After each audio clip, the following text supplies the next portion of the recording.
여기가 무슨 시골 읍내 장터인 줄 아십니까?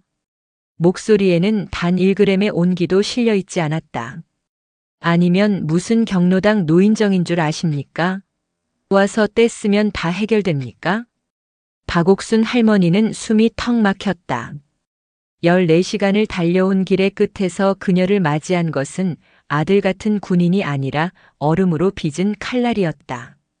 모든 것은 이틀 전 대한민국 최남단 전라남도 해남의 땅끝 마을에서 시작되었다.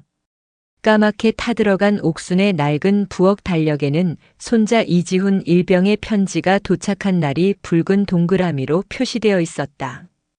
편지는 싹싹했다. 부대는 좋고 밥도 맛있고 선임들도 잘해준다고 했다. 하지만 옥수는 편지지 마지막 줄 유독 꾹꾹 눌러 쓴 "저는 정말 괜찮습니다라는 문장에서 죽음의 냄새를 맡았다. 수십 년 전 지리산 깊은 골짜기에서 작전을 수행하던 남편이 보낸 마지막 편지에도 똑같은 말이 적혀 있었다. 옥순아, 나는 괜찮다. 걱정 마라. 그 편지를 받고 사흘 뒤 옥수는 남편 대신 유골함을 받았다.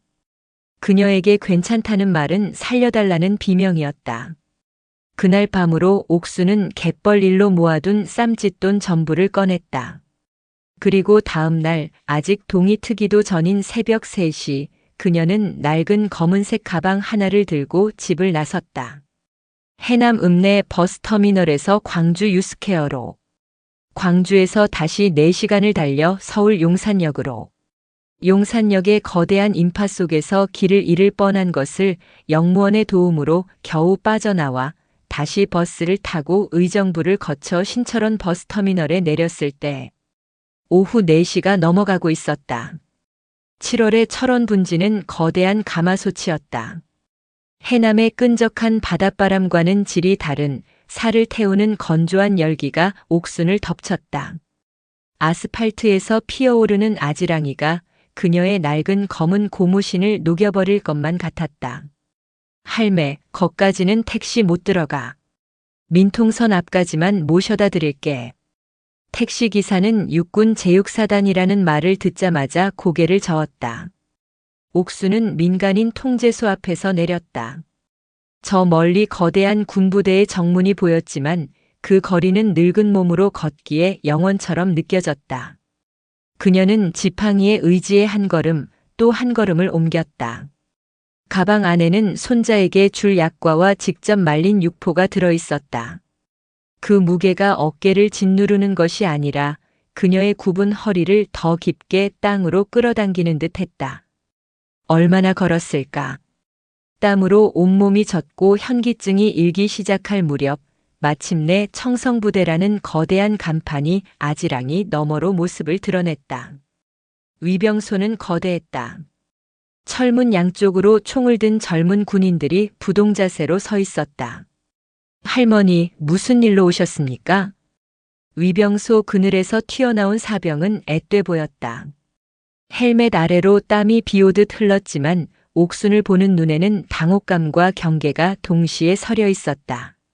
나 저기 여그 이지훈 일병이 할미여. 우리 손주 얼굴 좀 볼라고.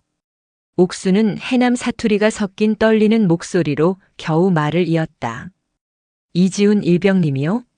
잠시만 기다려 주십시오. 사병 김민준 이병은 위병소 안으로 뛰어들어가 수화기를 들었다. 곧 그의 표정이 난처하게 변했다. 그는 다시 땀을 닦으며 옥순에게 다가왔다. 저 할머니, 이지훈 일병님 면회 명단에 오늘 성함이 없으신데요. 혹시 3일 전에 미리 신청하셨습니까? 신청? 그게 무엇이요? 나는 그냥 편지 보고 우리 손주 아픈가 싶어서 저기 해남 땅끝에서 새벽차 타고 왔는디. 할머니 규정상 사전 신청 없이는 면회가 절대 불가능합니다. 여기는 최전방이라 절차가 엄격해서요. 김민준 이병은 진심으로 미안해했다. 그의 눈에는 자신의 할머니가 겹쳐 보였다. 어떡하죠, 날도 이렇게 더운데. 제발 총각. 나 늙은이가 이까지 왔는디 얼굴만이라도 딱 5분만이라도 보게 해주면 안 될까? 응. 옥순이 김이병의 팔을 붙잡고 애원했다. 그녀의 눈에 눈물이 그렁그렁 맺혔다. 김이병이 어쩔 줄 몰라 하며 다시 행정반에 전화를 걸어보려던 순간이었다. 위병소 안쪽 건물에서 누군가 성큼성큼 걸어 나왔다. 먼지 하나 없이 완벽하게 다려진 전투복. 목덜미를 꼿꼿이 세운 자세. 번쩍이는 전투화가 마치 자로 잰 듯한 보폭으로 다가왔다. 육군 제6사단 수색대대 소속 한승우 중위였다. 육군 사관학교를 수석으로 졸업하고 가장 험하다는 최전방 수색대대에 자원한 엘리트. 그는 다음 주에 있을 군단장 순시 준비로 일주일째 밤을 새우고 있었다. 그의 신경은 활시위처럼 팽팽하게 당겨져 있었고 규정은 그의 종교였다. 그는 위병소 앞에서 벌어지는 작은 소란을 목격했다. 땀에 전 낡은 저고리를 입고 흙먼지가 묻은 고무신을 신은 채 자신의 부대원에게 매달리고 있는 노인. 그것은 한승우 중위가 가장 혐오하는 비효율과 무질서의 상징이었다. 김이병. 근무 태도 불량한가. 차가운 목소리에 김이병이 화들짝 놀라며 경례를 붙였다. 충성. 아닙니다. 저 이 할머님께서. 설명은 필요 없다. 한승우 중위는 옥순을 위아래로 훑어보았다. 그의 눈빛에는 인간적인 연민 대신 오염물질을 확인하는 듯한 냉정함만 가득했다. 어르신. 여기는 민간인 구역이 아닙니다. 대한민국 최전방입니다. 아이고 장교님 내가 우리 손주. 성함이 어떻게 되십니까? 박옥순이요. 우리 손주는 이지훈 일병. 면회 명단에 없으시더군요. 한승우는 김이병의 보고서를 낚아채며 말했다. 규정상 면회는 불가능합니다. 돌아가십시오. 그것은 통보였다. 옥수는 억장이 무너졌다. 14시간을 달려온 길이 손주가 아플지도 모른다는 그 절박한 마음이 규정이라는 단어 하나에 산산조각 났다. 장교님 제발 나 해남 땅끝에서 왔어. 오늘 못 보면 내가 여기서 죽어. 우리 손주 얼굴만. 옥수는 자기도 모르게 한승우 중위의 군복 자락을 붙잡으려 했다. 손대지 마십시오. 한승우가 날카롭게 소리치며 뒤로 물러섰다. 그는 마치 더러운 것이 닿기라도 한 듯 자신의 군복 소매를 신경질적으로 털어냈다. 그 작은 동작 하나가 옥순의 가슴에 비수처럼 꽂혔다. 김이병은 입 다물어. 상급자가 민원인 응대 중이다. 한승우는 다시 옥순을 정면으로 바라보았다. 그의 눈은 조금 전보다 더욱 차갑게 빛났다. 어르신. 마지막으로 경고합니다. 여기는 규율과 법규로 유지되는 조직입니다. 어르신 한 분 봐주기 시작하면 이 최전방 철책은 무너지는 겁니다. 그 정 때문에 나라가 위태로워진다는 생각은 안 해보셨습니까? 그는 옥순의 굽은 허리와 남루한 행색을 노골적으로 훑어보며 말을 이었다. 여기가 무슨 시골 읍내 장터인 줄 아십니까? 그의 목소리가 위병소에 울렸다. 아니면 무슨 경로당 노인정인 줄 아십니까? 와서 떼쓰면 다 해결됩니까? 옥순의 얼굴이 하얗게 굳었다. 한승우 중위는 거기서 멈추지 않았다. 그는 옥순에게 한 걸음 다가왔다. 그는 옥순의 귓가에 대고 말하는 것처럼 목소리를 낮췄지만 그 내용은 위병소 전체에 울릴 만큼 잔인했다. 솔직히 말씀드리죠. 그의 시선이 옥순의 머리부터 발끝까지를 훑었다. 땀에 절어 축축하게 달라붙은 낡은 저고리, 흙먼지가 그대로 앉은 검은색 고무신, 깊게 팬주름 사이로 흐르는 땀과 눈물이 뒤엉킨 얼굴. 꼴이 이게 뭡니까? 김민준 이병이 숨을 들이켰다. 땀 냄새, 흙 냄새. 어르신 같은 분이 정문에 떡하니 서 계시면 주말마다 면회 오는 다른 학부모님들, 지나가는 외부 손님들이 우리 육사단을 뭐라고 생각하겠습니까? 우리 부대 격 떨어지게 하지 마시고 어서 돌아가십시오. 격. 그 한 글자가 옥순의 머릿속을 망치처럼 울렸다. 부대 이미지. 옥순의 입술이 파르르 떨렸다. 그녀는 자신의 모습을 내려다보았다. 갯벌에서 긁히고 소금물에 절어 마디마디가 뒤틀린 손. 해남의 땡볕 아래 평생을 일해 거북이 등껍질처럼 갈라진 손등. 읍내장에서 10,000원을 주고 산 오늘을 위해 아껴 입은 무명 저고리. 이 모든 것이 부대의 격을 떨어뜨리는 보기 흉한 것이란 말인가. 내가 내 꼴이 보기 흉해서. 말귀를 못 알아들으십니까? 한승우 중위는 마침내 인내심이 바닥났다는 듯이 소리쳤다. 여기가 어르신들 동네 놀이터인 줄 아십니까? 당장 돌아가시죠. 김이병. 이병 김민준. 저 어르신 민통선 밖으로 즉각 퇴거 조치하도록. 만약 불응 시에는 군형법상 초소 침범 시도로 간주하고 상부에 보고하겠다. 네. 복명복창 안 하나. 충성. 즉 즉각 퇴거 조치하겠습니다.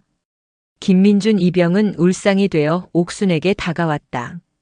할머니 죄송합니다. 저 일단 나가셔야. 옥순은 아무 말도 하지 않았다. 아무 소리도 들리지 않았다. 귓가에서는 수만 마리의 매미가 한꺼번에 울어대는 듯한 이명만이 가득했다. 그녀의 눈앞에서 철원의 아지랑이가 검붉게 소용돌이쳤다. 수십 년 전 남편의 유골함을 끌어안고 통곡하던 그날에도 세상이 이렇게 무너지지는 않았다. 남편은 이 땅을 지키다 죽었다. 이 땅에 서 있는 저 젊은 군인을 지키기 위해, 그리고 저 군인이 지키는 모든 이들을 위해 남편은 기꺼이 목숨을 바쳤다. 그런데 그 땅에서 그 땅을 지킨다는 군인에게서 남편의 아내인 자신이 부대 이미지를 망치는 흉한 것 취급을 받으며 쫓겨나고 있었다. 옥순의 눈에서 눈물이 뚝뚝 떨어졌다. 그것은 슬픔의 눈물이 아니었다. 그것은 억울함과 분노가 뒤섞인 펄펄 끓는 쇳물 같은 눈물이었다. 옥수는 천천히, 아주 천천히 고개를 들었다. 그녀의 눈빛이 변해 있었다. 조금 전까지 애원과 절박함으로 흐려져 있던 눈동자가 마치 수백 년 묵은 바위처럼 단단하고 차갑게 빛나기 시작했다. 그녀는 더 이상 김이병을 보지 않았다. 그녀는 자신에게 퇴거 조치를 명령하고 돌아서려던 한승우 중위의 등을 꼿꼿이 노려보았다. 장교님. 방금 전까지 떨리던 목소리라고는 믿을 수 없는 낮고 힘있는 목소리가 옥순의 입에서 흘러나왔다. 한승우 중위가 의아하다는 듯 멈칫하며 돌아봤다. 옥순은 자신의 낡은 검은 가방으로 손을 가져갔다. 손은 더 이상 떨리지 않았다. 김이병은 옥순이 차비라도 꺼내며 마지막으로 사정하려는 줄 알았다.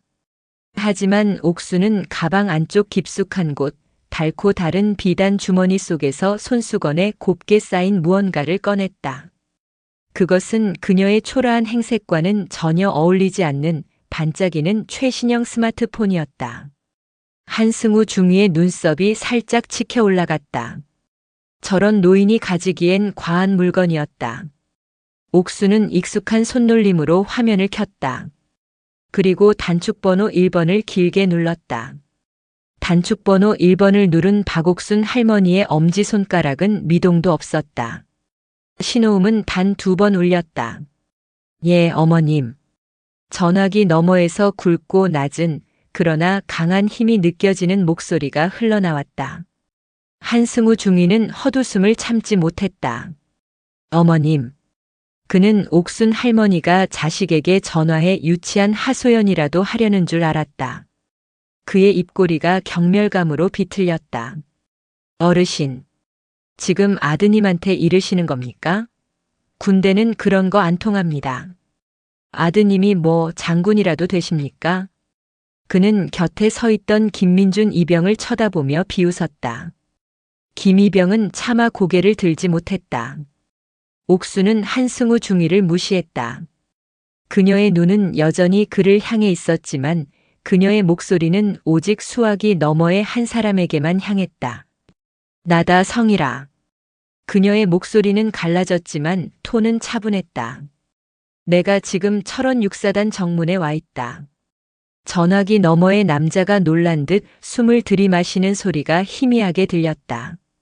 어머님, 그곳에는 어쩐 일로 기별이라도 주시지 그러셨습니까? 우리 손주 지훈이 보러 왔지.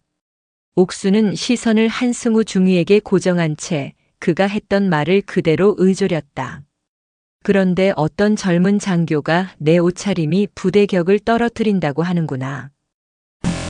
땀 냄새, 흙 냄새 난다고 꼴이 이게 뭐냐고. 여기는 경로당이 아니니 당장 꺼지라고 하는구나. 한승우 중위는 어이가 없었다. 저 노파가 지금 자신의 말을 그대로 옮기고 있었다. 그는 팔짱을 끼며 이 우스꽝스러운 연극이 언제 끝나나 지켜보았다. 전화기 너머에서 1초, 2초, 3초간의 침묵이 흘렀다. 그 침묵은 폭풍 전의 고요함처럼 무겁고 살벌했다. 이윽고 수화기 너머의 목소리가 아까의 그 따뜻한 박성일이 아니었다. 누굽니까? 목소리는 쇠를 긁는 것처럼 차갑고 낮아져 있었다. 어느 부대 어떤 새끼가. 성일아. 화내지 마라. 내가 그냥. 어머님. 정확히 말씀해 주십시오. 어느 부대 어떤 놈입니까? 한승우 중위는 더 이상 참을 수 없었다. 그는 옥순의 스마트폰을 빼앗을 듯이 소리쳤다. 어르신. 지금 공무집행 방해하시는 겁니다. 당장 전화 끊고 돌아가시지 않으면. 옥수는 그를 무시하고 전화기에 대고 마지막 말을 이었다. 육사단 수색대대라더구나. 계급은 중위, 이름은 한승우라고 한다. 그 순간 전화기 너머에서 쿵 하는 소리와 함께 의자가 넘어지는 듯한 격한 소리가 들렸다. 어머님, 절대 그 자리에서 한 걸음도 움직이지 마십시오. 성일아, 나는. 제가 지금 당장 갑니다. 그 새끼 제가 직접 조치하겠습니다. 죄송합니다, 어머님. 죄송합니다. 전화가 급하게 끊겼다. 옥수는 천천히 스마트폰을 다시 비단 주머니에 넣고 가방에 집어넣었다. 그 일련의 동작은 너무도 침착해서 방금 전의 살벌한 통화가 거짓말처럼 느껴졌다. 한승우 중위는 이 모든 것이 기가 막혔다. 당장 온다? 누가요? 설마 국방부 장관이라도 오신답니까? 그는 김민준 이병을 향해 고개를 까딱했다. 김이병 뭐하나? 저 할머니 안 끌어내고. 내가 규정대로 처리 안 하니까 일이 이렇게 커지는 거 아니야. 이게 다 내 책임이다. 이 이병 김민준. 하지만 한승우 중위가 김이병의 흉장을 손가락으로 툭 치며 위협했다. 너 지금 내 명령 불복종하는 건가? 영창 가고 싶어? 김민준 이병이 울상이 되어 옥순에게 다가가려던 바로 그 순간이었다. 따르르르르르릉. 위병소 안쪽 당직 사령실의 전화기가 미친 듯이 울리기 시작했다. 그것은 경보음에 가까웠다. 구형 다이얼 전화기는 플라스틱 몸체가 깨질 것처럼 격렬하게 몸을 떨며 쇠가 갈리는 소리를 토해냈다. 한승우 중위의 얼굴이 굳었다. 그의 규정 속에 저렇게 발작적인 전화벨 소리는 없었다. 김이병, 뭣들 하나. 저 전화 안 받아. 김민준 이병은 옥순 할머니를 끌어내려던 자세 그대로 얼어붙은 한승우 중위를 지나쳐 당직실로 뛰어들어갔다. 충성. 위병소 이병 김민준입니다. 김민준 이병이 수화기를 붙잡고 외쳤다. 그러나 그의 목소리는 곧 당혹감으로 바뀌었다. 전화기 너머에서 들려오는 것은 차분한 지시가 아니었다. 그것은 누군가의 절박한 고함이었다. 누구십니까? 잘 안 들립니다. 야, 너 거기 당직 사령이지. 지금 정문 앞에 누구 계시냐? 똑바로 말해. 수화기 너머의 목소리는 너무 격앙되어 있어 계급을 알아들을 수조차 없었다. 저 당직 사령님은 지금 저는 위병 근무자입니다. 지금 정문 앞에는 김이병은 차마 초라한 할머니라고 말할 수 없어 입을 우물거렸다. 그가 망설이는 사이 한승우 중위가 성큼성큼 당직실 안으로 들어와 김이병의 손에서 수화기를 낚아챘다. 그의 얼굴은 극도로 불쾌하다는 표정이었다. 자신의 완벽한 통제가 사방에서 무너지고 있었다. 수색대대 한승우 중위다. 신원불명의 민간인 한 명이 초소 앞에서 업무를 방해하고 한승우 중위? 내가 한승우냐? 이 미친 새끼야. 순간 한승우 중위의 귀를 의심했다. 수화기 너머의 목소리는 분명 자신보다 상급자였지만 이성적인 지시가 아닌 순전한 욕설을 퍼부었다. 너 지금 내가 무슨 짓을 했는지 알아? 너 지금 누구한테 그따위 소리를 짓거린 거야? 누구신데 반말과 욕설을. 나 38연대 작전과장이다. 이 멍청한 새끼야. 지금 연대장님 아니 사단장님까지 전화가 불이 나서 한승우 중위의 뇌가 처음으로 정지했다. 연대 작전과장. 중령이었다. 자신의 직속 상관도 아닌 연대 참모가 그것도 타 연대 과장이 자신에게 다짜고짜 욕설을 퍼붓고 있었다. 이해할 수 없습니다. 저는 규정대로. 규정? 그분이 내 규정보다 미치냐? 그분 발톱의 때가 내가 말하는 규정보다 위에 있어. 이 새끼야. 너 거기서 한 발짝도 움직이지 마. 그리고 그분 머리카락 하나라도 땅에 떨어지게 해봐. 너 나한테 죽는 게 아니라. 전화는 일방적으로 끊겼다. 쾅! 한승우 중위는 멍하니 수화기를 들고 서 있었다. 그의 이마에 처음으로 식은땀 한 방울이 맺혔다. 이해할 수 없었다. 자신의 육사식 논리 회로가 완전히 타버린 기분이었다. 그때였다. 끼익! 아스팔트가 찢어지는 소리와 함께 위병소 안쪽에서 흙먼지를 일으키며 검은색 지휘관 차량 한 대가 미친 듯이 달려왔다. 1호차였다. 차가 멈추기도 전에 뒷문이 열리고 튀어나온 것은 수색 대대장 강인철 중령이었다. 그는 전투복 상의에 단추를 채울 겨를도 없이 헐레벌떡 뛰어왔다. 평소 가게 죽고 가게 살던 그가 전투와 한쪽 끈이 풀린 채였다. 한중이. 강인철 중령의 목소리는 공포에 질려 있었다. 그는 한승우 중위에게 달려오며 외쳤다. 너 무슨 짓을 한 거야? 대대장님. 규정 위반 민간인이.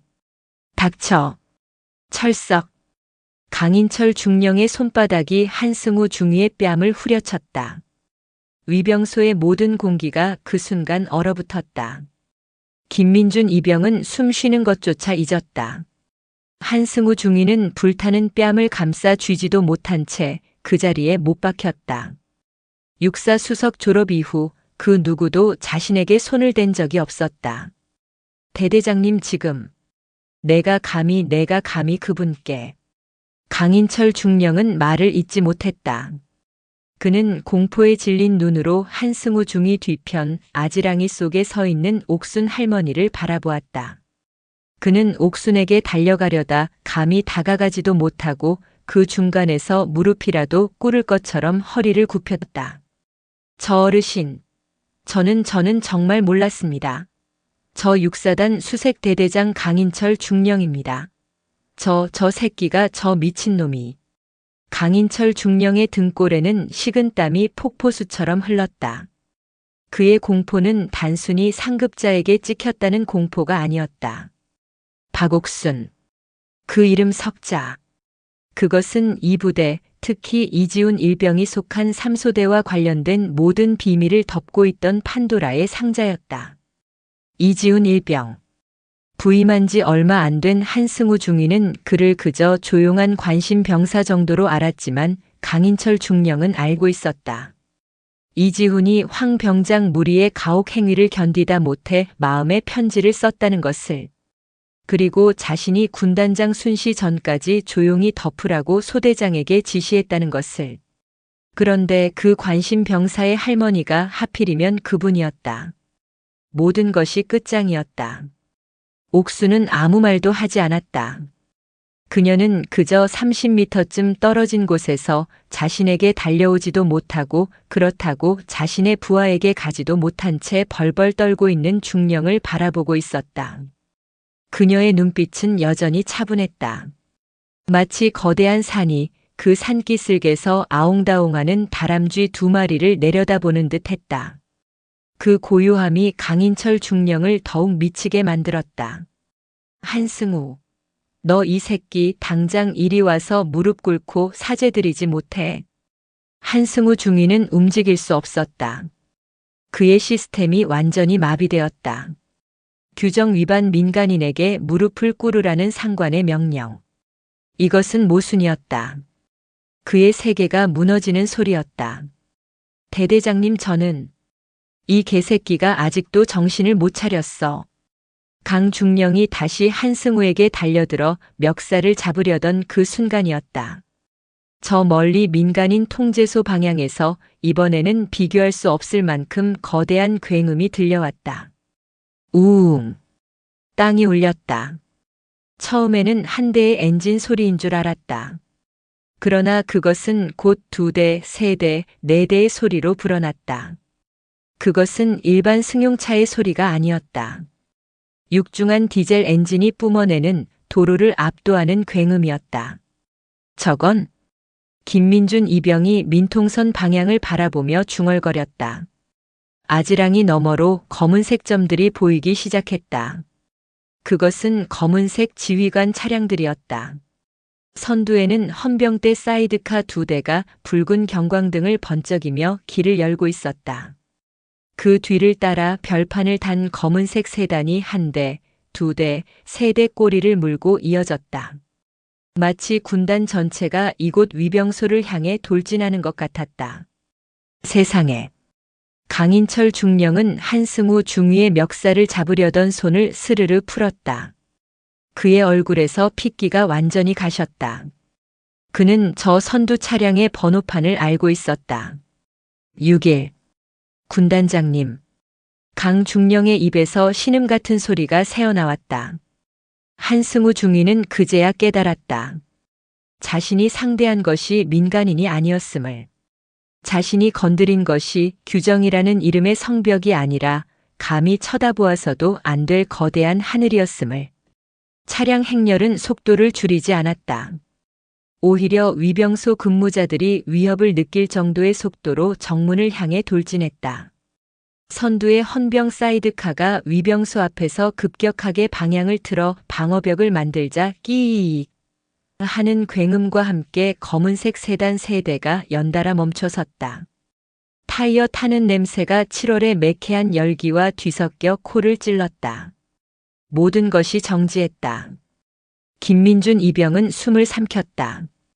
강인철 중령은 차렷 자세를 취했지만 다리가 후들거려 제대로 서 있지도 못했다. 한승우 중위는 불타는 뺨을 움켜쥔 채 자신이 저지른 일의 거대함을 마주하고 서 있었다. 선두 차량의 뒷문이 열렸다. 가장 먼저 튀어나온 것은 이성 장군, 육사단장 강평호 소장이었다. 그는 이마에 땀이 범벅이 된 채 제대로 서 있지도 못하고 비틀거렸다. 그리고 그 옆 차에서 삼성 장군, 3군 단장 윤석호 중장이 내렸다. 모든 것이 끝이었다. 위병소의 모든 소리가 죽었다. 이글거리던 7월의 태양도, 귀를 찢던 매미 소리도, 아스팔트에서 피어오르던 아지랑이마저도 강원도 철원의 그 공기 속에 얼어붙었다. 검은색 1호차, 3호차, 5호차가 위병소 앞을 가로막고 섰다. 차 문이 열리고 별들이 쏟아져 내렸다. 어깨에 별 2개를 단 육사단장 강평호 소장은 차에서 내리자마자 비틀거렸다. 그의 얼굴은 땀과 공포로 하얗게 질려 있었다. 그의 옆에서 어깨에 별 3개를 단 3군 단장 윤석호 중장이 내렸다. 그는 땀 한 방울 흘리지 않았다. 그의 얼굴은 화강암처럼 굳어 있었고 그늘이 진 그의 눈은 위병소 앞의 모든 것을 훑었다. 그 시선은 위계 질서를 따라 흐르지 않았다. 그는 자신에게 경례를 붙이려다 말고 뻣뻣하게 굳어버린 수색 대대장 강인철 중령을 보지 않았다. 뺨에 붉은 손자국이 선명한 채 영혼이 빠져나간 얼굴로 서 있는 한승우 중위도 보지 않았다. 자신을 향해 절박하게 달려오려던 이성 장군, 강평호 소장마저도 그의 시야에 없었다. 3군 단장 윤석호 중장의 눈은 처음부터 끝까지 오직 한 사람에게만 고정되어 있었다. 먼지투성이 낡은 고무신을 신고 땀에 전 무명 저고리를 입은 채 그 모든 소란의 한가운데에 지팡이를 짚고 서 있는 박옥순 할머니. 윤석호 중장이 움직였다. 그는 뛰지 않았다. 그러나 그의 한 걸음 한 걸음은 강인철 중령과 한승우 중위의 심장을 쿵쿵 울리는 거대한 망치질과도 같았다. 강평호 소장이 그제야 정신을 차리고 윤 중장에게 다가가려 했다. 군단장님, 여기는 보고 드린 대로. 윤석호 중장은 강 소장을 향해 고개조차 돌리지 않았다. 그는 오른손을 들어 강 소장의 접근을 막았다. 가까이 오지 말라는 무언의 그러나 절대적인 명령이었다. 강 소장은 그 자리에 얼어붙었다. 윤석호 중장은 옥순 할머니의 5걸음 앞에서 멈춰 섰다. 그는 대한민국 육군의 삼성 장군, 철원 일대의 모든 군을 지휘하는 군단장은 그 초라한 노인 앞에서 천천히 그리고 깊게 허리를 숙였다. 그의 입에서 나온 목소리는 조금 전 수화기 너머로 들리던 그 경노한 사자의 포효가 아니었다. 그것은 차마 믿을 수 없는 것을 목격한 아들의 떨리는 신음이었다. 어머님. 그 한마디에 한승우 중위의 남은 이성이 완전히 끊어졌다. 어머님. 저 늙고 초라한 노인이 삼성 장군, 군단장의 어머니란 말인가. 어머님 어찌 기별 한 통 없이 이 험한 곳까지. 윤석호 중장은 굽혔던 허리를 들었다. 그의 눈에는 믿을 수 없는 광경을 본 충격과 감히 상상할 수 없는 불경을 목격한 분노가 동시에 타오르고 있었다. 그는 옥순 할머니의 땀에 전 얼굴과 그녀가 짚고 있는 낡은 지팡이와 그녀의 발치에 놓인 검은 가방을 차례로 훑어보았다. 그리고 그는 감히 고개를 들어 옥순의 눈을 마주치지 못하고 다시 고개를 떨구었다. 죄송합니다. 어머님. 제가 죽을 죄를 지었습니다. 그가 무릎을 꿇으려던 순간이었다. 일어나게. 박옥순 할머니의 갈라진 목소리가 그를 막아 세웠다. 군인이 이 많은 아들들 앞에서 그래서 쓰나. 옥순의 목소리는 조용했지만 그 안에 담긴 무게는 윤석호 중장을 일으켜 세우기에 충분했다. 성일이 자네가 여기까지 어쩐 일인가. 성일. 한승우 중위의 귀에 옥순이 삼성 장군의 이름을 부르는 소리가 박혔다. 강인철 중령은 이제 숨을 쉬는 방법조차 잊어버린 듯 했다.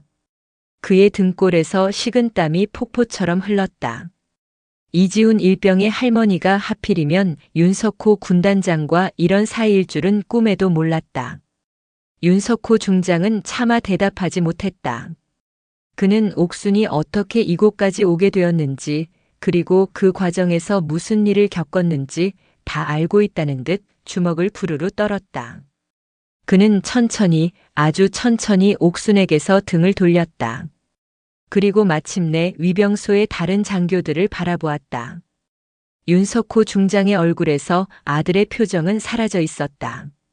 그곳에는 3군 단장의 얼굴만 남아 있었다. 아니, 그보다 더 무서운 자신의 모든 것을 지키지 못한 지휘관의 살기 어린 얼굴이 있었다.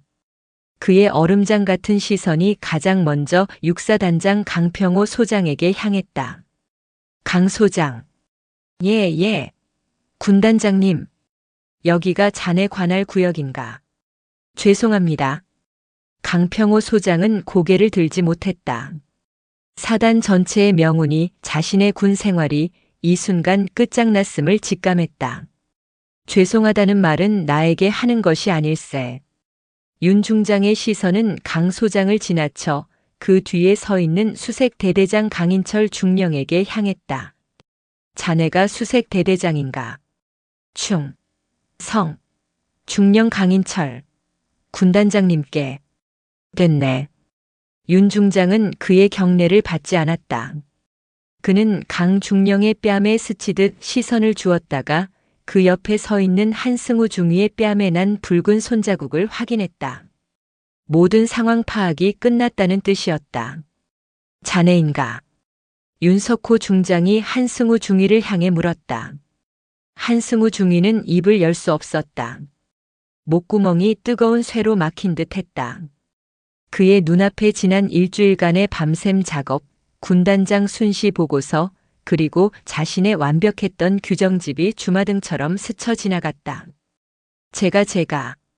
자네가. 윤 중장이 다시 한번 확인하듯 말했다. 자네가 저분께. 그는 옥순 할머니를 향해 턱짓했다. 저분께 부대격을 말했나. 한승우 중위의 온몸이 사시나무처럼 떨렸다. 저분께 꼴이 이게 뭐냐고 물었나. 저분께 여기가 경로당이냐며 당장 꺼지라고 말했나. 한승우 중위는 더 이상 버틸 수 없었다. 그의 다리가 풀렸다. 쿵소리와 함께 그는 그 뜨거운 아스팔트 바닥에 그대로 무릎을 꿇었다. 그의 머릿속에서 육사수석 엘리트 최전방이라는 자부심이 산산조각 났다. 잘못했습니다. 그것은 사죄가 아니었다. 공포에서 비롯된 본능적인 외침이었다. 윤석호 중장은 무릎 꿇은 한승우 중위를 차갑게 내려다보았다. 자네가 서 있는 이 땅이 어디인 줄 아는가? 그는 한승우 중위에게 말했지만 그 목소리는 위병소의 모든 장병을 향한 것이었다. 여기는 철원이다. 그의 목소리가 낮게 울렸다. 수십 년 전 내 아버지, 내 할아버지 세대가 피를 흘리며 지켜낸 땅이다. 내가 매일 밥 처먹고 잠자는 이 막사가 수만 명의 뼈로 세워진 곳이란 말이다. 그는 손을 들어 저 멀리 아지랑이가 피어오르는 북쪽의 능선을 가리켰다. 저기가 백마고지다. 위병소의 모든 공기가 그 이름의 무게에 짓눌렸다. 자네가 감히 격을 운운했던 저분은 윤 중장이 박옥순 할머니를 향해 고개를 돌렸다. 저 백마고지 전투의 영웅이시자 대한민국 육군의 전설이신 고 임철규 장군님의 부인이시다. 임철규 장군.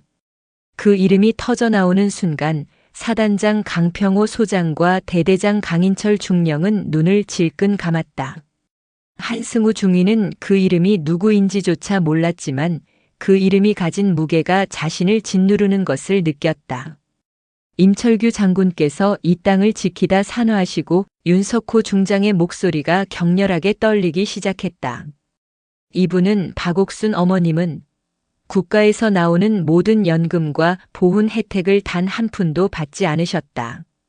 그는 무릎 꿇은 한승우 중위에게 다가가 그의 멱살을 잡고 끌어올릴 듯이 소리쳤다. 왜인지 아나? 남편의 전우들이 아직도 폐지를 줍고 다니는데 내가 어찌 따뜻한 방에서 편히 받겠나 하시며 그 돈으로 단 한 명의 병사에게라도 따뜻한 밥 한 끼 더 먹여라 하시며 그 모든 것을 수십 년간 이 육사단에 기부해 오신 분이다. 한승우 중위의 눈이 공포로 터질 듯이 커졌다. 자네가 매년 겨울 입는 그 따뜻한 방한복, 자네가 여름에 먹는 그 시원한 수박 한 통, 그게 다 이분 박옥순 어머님의 피와 땀으로 사온 것일 줄도 모르고. 윤 중장은 옥순의 낡은 검은 가방을 가리켰다. 그런 분이 평생을 해남 땅끝에서 갯벌 흙을 파시며 오늘 너에게 먹이려고 싼 약과와 육포가 든 그 가방을 들고 14시간을 달려오셨다. 윤 중장은 옥순의 낡은 검은 가방을 가리켰다. 그런 분께 내가 감히 부대격을, 꼴을, 규정을. 군단장님, 내 놈이 말하는 격이 무엇인가? 내 놈의 그 번쩍이는 전투화인가 아니면 어머님의 저 뒤틀린 손마디인가? 내 놈이 말하는 규정이 무엇인가? 저분의 숭고한 희생인가 아니면 내놈의 그 잘난 육사 졸업장인가. 윤석호 중장의 포효는 철원 하늘을 찢을 듯했다. 강평호 소장. 예. 군단장님. 저놈 당장 군복 벗겨. 오늘부로 보직 해임이다. 군사법원에 회부해. 감히 우리 군의 존재 이유를, 우리 군의 어머니를 능멸한 죄를 물어라. 예. 알겠습니다.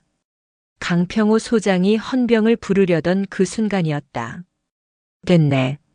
모든 것을 멈추게 하는 한마디. 박옥순 할머니였다.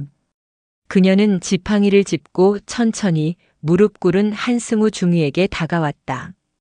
윤석호 중장이 황급히 그녀를 부축하려 했지만 옥수는 손을 저어 막았다. 그녀는 한승우 중위의 바로 앞에 멈춰 섰다. 땀과 흙먼지로 범벅이 된 젊은 장교는 감히 고개를 들지 못하고 바닥만 보며 경련하듯 떨고 있었다. 옥수는 자신의 거칠고 뒤틀린 손을 들어 한승우 중위의 머리 위에 얹었다. 성이라 그만하게. 옥순이 윤석호 중장을 불렀다. 어머님 하지만 이놈이. 몰라서 그런 게야. 젊은 사람이 아직 몰라서. 옥수는 한승우 중위의 머리를 천천히 쓰다듬었다. 이 아이도 이 나라 지키는 내 아들이고 내 손주일세. 남편이 지키려 했던 게 규정이나 격 같은 게 아니야. 바로 이런 아이들이었지. 한승우 중위는 고개를 들 수 없었다. 그의 어깨가 격렬하게 들썩이기 시작했다. 뜨거운 아스팔트 위로 그의 눈물이 뚝뚝 떨어졌다. 그것은 공포의 눈물이 아니었다. 태어나서 처음 느껴보는 거대한하고 숭고한 것 앞에서 터져나오는 참회의 눈물이었다. 옥수는 윤석호 중장을 다시 바라보았다. 그녀의 눈에는 더 이상 분노도 슬픔도 없었다. 오직 지친 기색과 간절함만 남아있었다. 그만 화 풀고. 우리 지훈이 내 손주 이지훈 일병. 그 이름이 나오는 순간 옆에 서 있던 강인철 중령의 어깨가 움찔하는 것을 옥수는 놓치지 않았다. 그 녀석 얼굴이나 보게 해주게. 박옥순 할머니가 우리 지훈이 얼굴이나 보게 해주게라고 말한 순간 3군 단장 윤석호 중장은 즉시 행동을 개시했다. 그의 얼굴에서 아들의 표정은 사라지고 군단장의 위엄이 돌아왔다. 강평호 소장. 예. 군단장님. 지금 즉시 육사단에서 가장 안전하고 편안한 장소로 어머님을 모시게. 최고 수준으로. 알겠습니다. 그리고 수색대대장. 예. 군단장님. 공포에 질려있던 강인철 중령이 군홧발을 부딪혔다. 당장 10분 내로. 이지훈 일병 어머님 앞으로 데려와. 알겠습니다. 강인철 중령은 경례를 붙이고 지옥에서 풀려난 듯 뒤돌아 자신의 1호차를 향해 뛰었다. 그가 뛰어가면서 주머니에서 휴대폰을 꺼내는 것을 옥수는 놓치지 않았다. 그는 차에 타자마자 누군가에게 미친 듯이 전화를 걸기 시작했다. 한승우 중위는 헌병대에 의해 양팔이 붙잡힌 채 이미 넋이 나간 사람처럼 질질 끌려나갔다. 옥수는 그가 끌려가는 뒷모습을 지팡이를 쥔 채 묵묵히 지켜보았다. 윤석호 중장이 옥순에게 다가와 다시 허리를 굽혔다. 어머님 우선 땡볕에서 벗어나셔야 합니다. 사단장실 옆에 귀빈 응접실이 있습니다. 그곳으로 가시지요. 옥수는 말없이 고개를 끄덕였다. 그녀가 발을 내딛자 삼성 장군과 이성 장군이 마치 궁중시종처럼 그녀의 좌우를 호위했다. 7월의 맹렬한 태양 아래 땀에 전 무명 저고리를 입은 노파가 2명의 장군에게 둘러싸여 위병소를 통과하는 그 기묘한 행렬을 위병소의 김민준 이병은 평생 잊을 수 없는 장면처럼 바라보았다. 사단장실 옆의 귀빈 응접실은 다른 세계였다.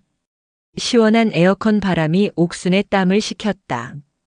바닥에는 푹신한 카펫이 깔려 있었고 거대한 가죽 소파와 자개로 장식된 탁자가 놓여 있었다. 어머님 여기 앉으시지요. 강평호 소장이 직접 의자를 빼주려 했지만 옥수는 소파에 앉지 않고 창가로 다가갔다. 창밖으로 드넓은 부대의 연병장이 보였다.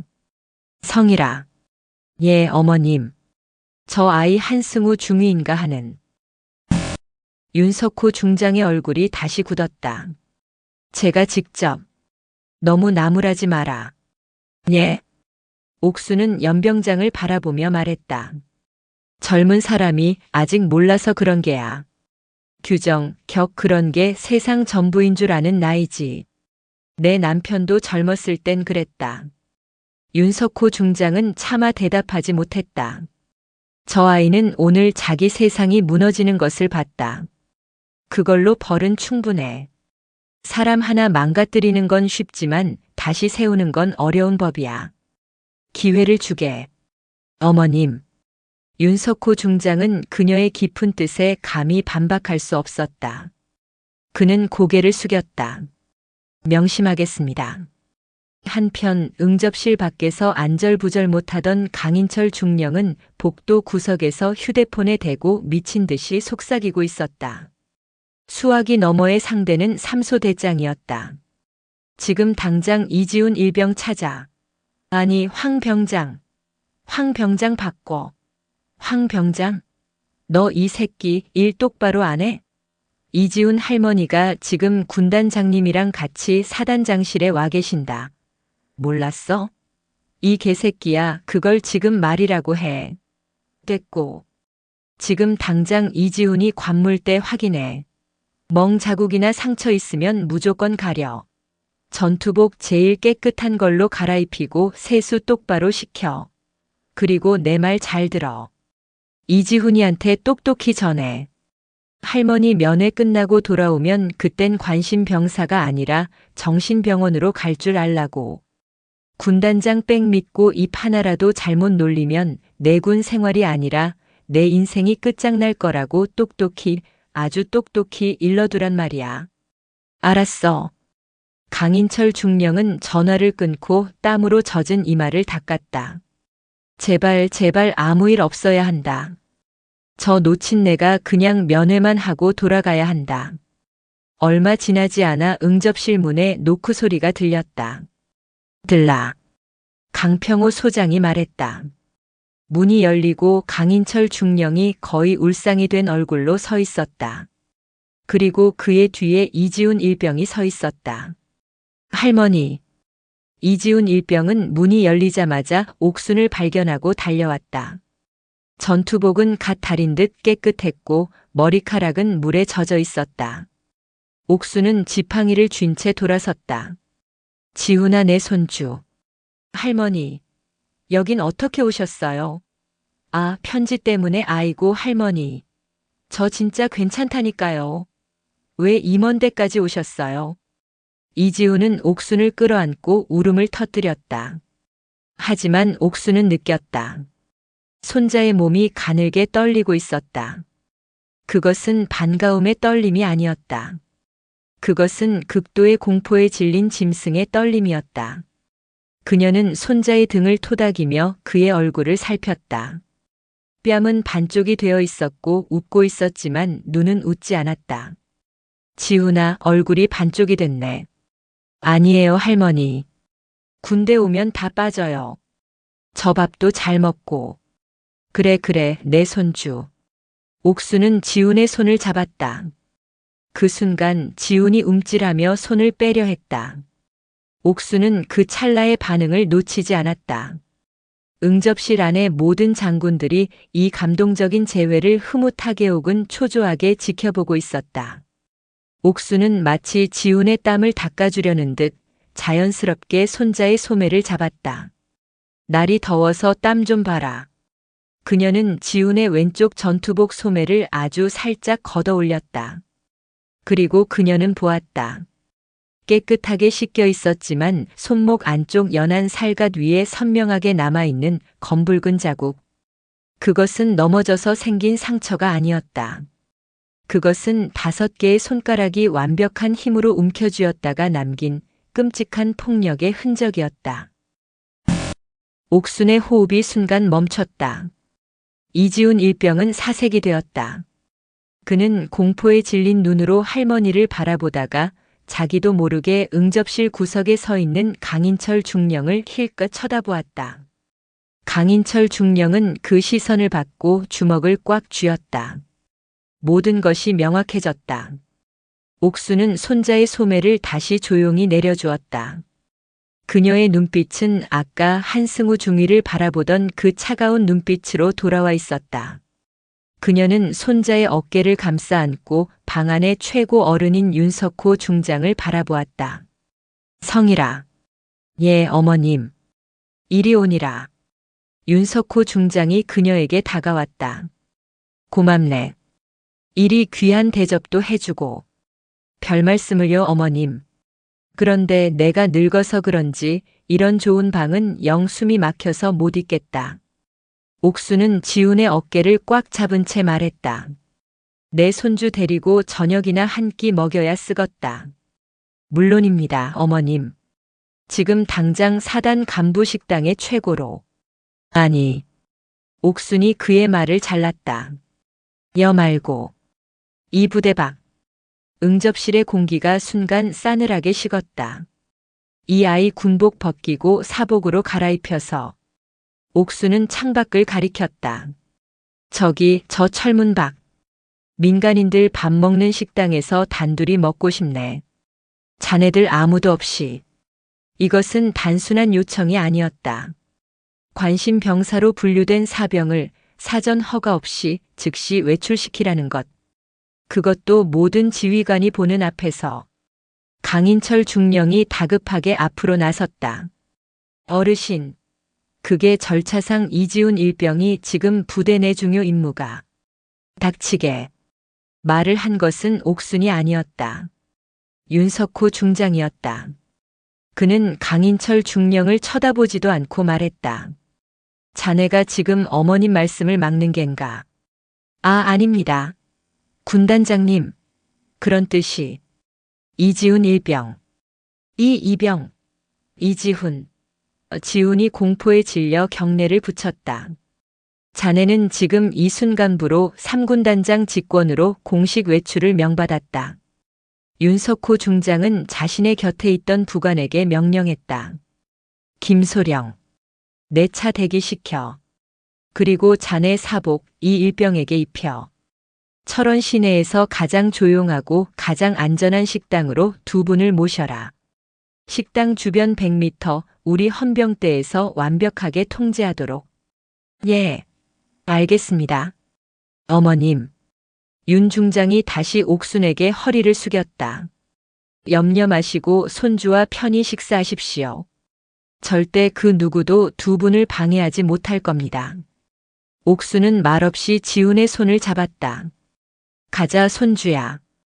이지훈은 자신의 손을 잡은 할머니의 힘이 지옥문에서 자신을 끌어내는 저승사자의 힘처럼 강하다고 생각했다. 그는 구석에서 사색이 되어 서 있는 강인철 중령을, 그리고 그 뒤에 펼쳐진 부대라는 지옥을 돌아보며 응접실을 나섰다.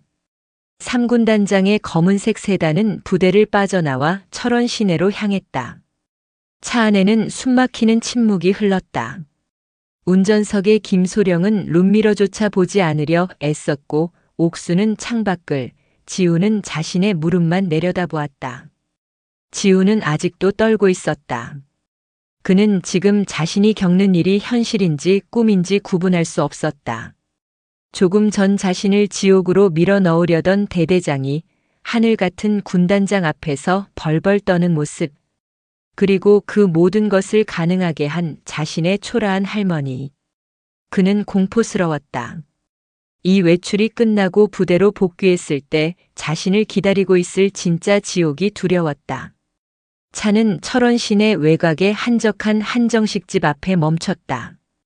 오호가든이라는 간판은 낡았지만 입구는 깨끗이 정돈되어 있었다. 식당 주인으로 보이는 부부가 문 앞에서 기다리다 차가 서자마자 90도로 허리를 숙였다. 두 분만 모실 겁니다. 식사 끝나시면 이 버튼을 눌러주십시오. 김소령은 정중히 옥순을 안내하고 작은 호출기를 건넨 뒤 사라졌다. 식당 입구에는 오늘 재료 소진이라는 팻말이 걸렸다. 방은 뜨끈한 온돌방이었다.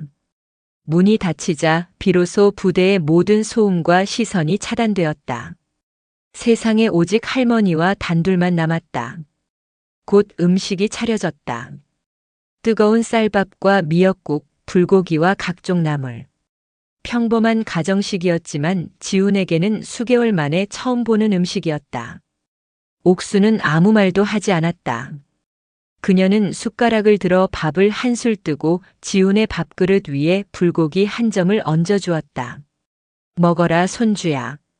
지훈은 숟가락을 들었다. 하지만 숟가락이 입으로 향하지 못했다. 그의 손이 사시나무처럼 떨렸다. 숟가락이 그릇 가장자리에 부딪히며 달그락 소리를 냈다. 그는 숟가락을 든 채로 고개를 들지 못했다. 왜? 지훈의 목소리가 새어나왔다. 왜 오셨어요, 할머니? 그냥 편지만 보내시지. 지훈아. 저 진짜 괜찮았어요. 진짜 괜찮았는데 할머니가 오셔서. 달그락. 지훈이 결국 숟가락을 떨어뜨렸다. 그리고 그는 20살 청년은 무너져 내렸다. 그것은 시끄러운 울음이 아니었다. 소리조차 내지 못하는 억눌린 흐느낌이었다. 그는 두 손으로 얼굴을 감싼 채 상체를 숙이고 어깨를 들썩였다. 할머니, 나 이제 어떡해요? 나 부대 돌아가면 나 이제 죽었어요. 죽긴 왜 죽어? 옥순이 그의 손등을 잡았다. 너는 안 죽어. 옥순은 지훈이 울음을 그칠 때까지 기다렸다. 방 안에는 오직 20살 청년의 억눌린 절규만이 가득했다. 얼마나 지났을까? 지훈의 울음이 잦아들자 옥수는 물수건으로 그의 얼굴을 닦아주었다. 이제 말해봐라. 옥수는 손자의 왼쪽 손목, 자신이 아까 보았던 그 검붉은 멍자국을 조용히 어루만졌다. 이게 무슨 일이냐? 지훈의 입술이 파르르 떨렸다. 그는 고개를 저었다. 아니에요. 이건 그냥 훈련받다가. 지훈아. 옥순의 목소리는 낮고 단호했다. 내가 편지에 쓴 괜찮다는 말. 내 할아비도 똑같이 썼었다. 그리고 그 다음 날 죽었다. 나한테 거짓말하지 마라. 지금 내가 겪는 일이 뭐든 숨기면 너도 내 할아비처럼 돼. 말해. 지훈은 할머니의 그 서늘한 눈을 보고 더 이상 거짓말을 할 수 없다는 것을 깨달았다.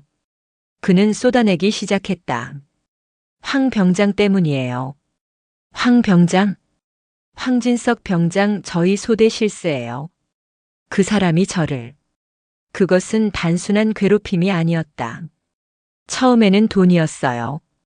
PX에서 자기 것까지 다 사오라고 하고 돈은 안 주고 제 월급날만 되면. 얼마나? 매달 20만 원씩. 옥순의 눈이 가늘어졌다. 그 다음엔 잠을 안 재웠어요. 밤 12시가 되면 창고로 불렀어요. 야간 특별 훈련이라고. 지훈은 말을 잇지 못하고 숨을 골랐다. 거기서 때렸어요. 소리 안 나게 젖은 수건으로.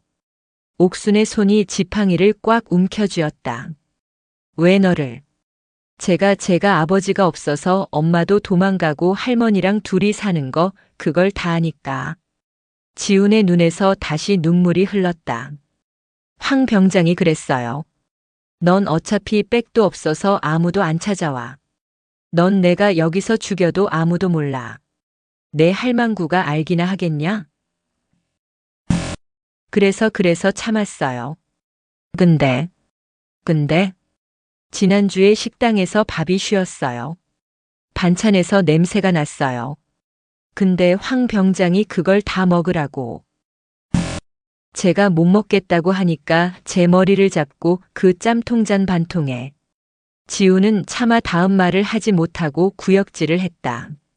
그래서 도저히 안 되겠어서 소대장님께 보고했어요. 소대장님은 좋은 분이셨어요.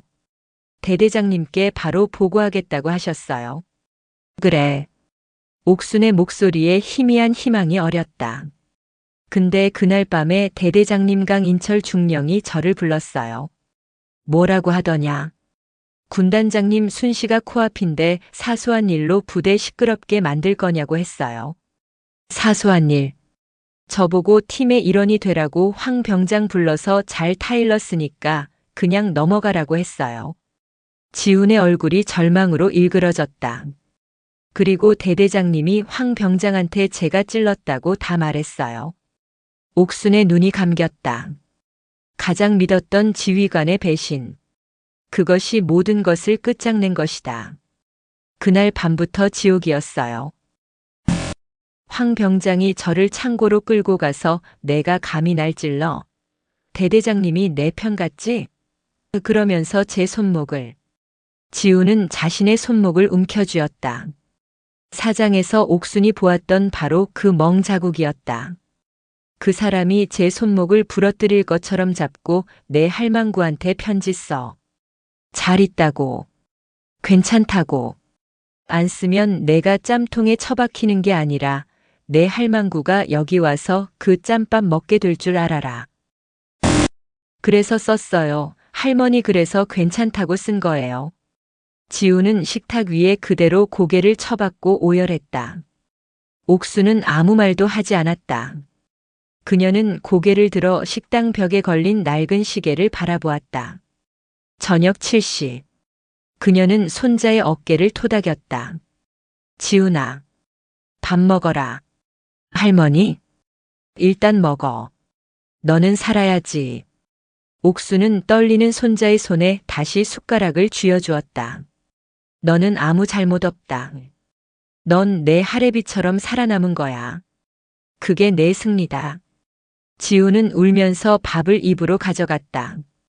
옥수는 그 모습을 지켜보다가 조용히 주머니에서 휴대폰을 꺼냈다. 그리고 그녀는 김소령이 준 호출기가 아닌 전화기의 단축번호 1번을 다시 길게 눌렀다. 어머님, 식사 편히 하셨습니까? 수화기 너머로 윤석호 중장의 목소리가 들려왔다. 성일아. 옥순의 목소리는 방금 전 손자를 달래던 할머니의 목소리가 아니었다. 그것은 수십 년 전 남편의 전우들을 이끌고 지리산을 헤매던 여장부의 목소리였다. 지금부터 내가 하는 말을 토시 하나 틀리지 말고 받아 적어라.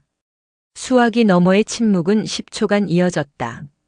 철원 한정식 집의 온돌방에서 이지훈 일병은 할머니의 손에 들린 전화기를 공포에 질린 눈으로 바라보고 있었다. 그 침묵은 분노를 사기는 소리였다. 짬통, 젖은 수건, 황진석 병장, 그리고 강인철 중령. 윤석호 군단장은 옥순의 말을 하나하나 복창했다. 그의 목소리는 더 이상 아들의 목소리가 아니었다.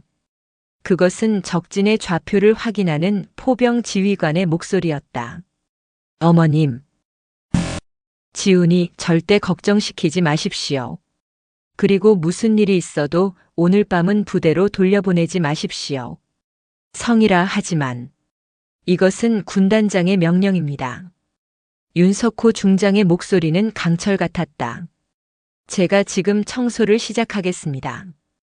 김소령이 두 분을 군단 사령부 내의 영빈관으로 안전하게 모실 겁니다.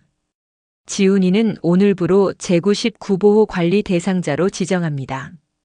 그 누구도 사단장이라도 제 허락 없이는 지훈이에게 접근할 수 없습니다. 전화가 끊겼다. 그날 밤 11시. 육사단 수색대대 막사는 발칵 뒤집혔다.